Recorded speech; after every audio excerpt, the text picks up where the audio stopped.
मैया मानसि कालपिटफोरा खारजोब्बाय हो ओमफ्राय जों एसएसबिजों जोंनि फरेस्ट डिपार्टमेन्ट जइन्ट पेट्रलिंआव जों हमदोंमोन मोनायाव ओमफ्राय बिसोरना टाइमा जादोंमोन 10:30 मोनानिया दा बेखौ जों दा हेन'बार खालामबाय एसएसबिफ्राबो बाहाय जों कास्टडियाव जों लाबोबाय दा बेखौ जों जोंनि हेडक्वार्टार दङ नुनाय बे नुनायाव जों साबमिट खालामसै बेखौ बाहायनो जमा होनोसै दा जों 24 आवार्सआव जों बे सिजार लिस्ट बानायनांगौथ' दा बेखौ एप्रक्सलि बेसेबां ओंखारगोन बे काउन्टिं दा जायाखै दा बे जों खालामसै बेखौ बिदिनोखा आइडिया बिदिनो माने बेसेबां ओंखारगोन दा उनाव मेजारमेन्ट खालामबासो मिन्थिगोन।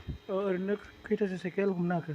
11टा साइकेल हमदोंमोन ओमफ्राय साइकेलाबो लाबोबाय दङ कास्टडियाव दङ।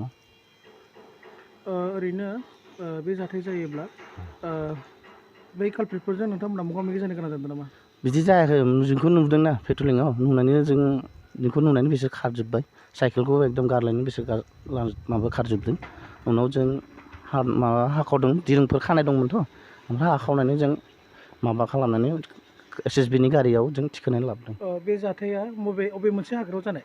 बे हाग्रानि नङा जों गामियाव इनबुसआव थादोंमोनथ' पेट्रलिंआ दा बे गामिया जाबाय बे बनगुरुंनि बे माबा बरमुखुलिनि गेजेरावनो बाहायनो जों हमदों एरियाया। ओरैनो टाइमा खैथासोआव होनदों? बे 10:30 बिदि मोनानि 10:30 11टानि गेजेराव दंमोन मोनानिया। ओरैनो बेयाव मा दंफां मोनदों नोंथांमोना हमनानै? दा मोननाया बे गामारि दङ भेलुर माबा माबि मिक्स दंखायो बिदिनोखा दंफाङा। दा बे नोंथांमोना बेखौ रेक्टिफाइ खालामनायाव सोरबा पार्सनेलि ना अबे हाग्रा बिफाननि? बेथ' जों डाइरेक्ट आइडेन्टिफाइबो होनो हाया मोनानि खोथा दा बिसोर हाग्रानिफ्राय लाबोदों ना बे गामिनि लाबोदों बे मोनानि खोथाथ' दा बे जों मिन्थिया। बिदि आगे पिसे नोंथांमोननि बे रेन्जआवहाय मोनबाय थायो नामा बिदि जाबाय जों थानाय?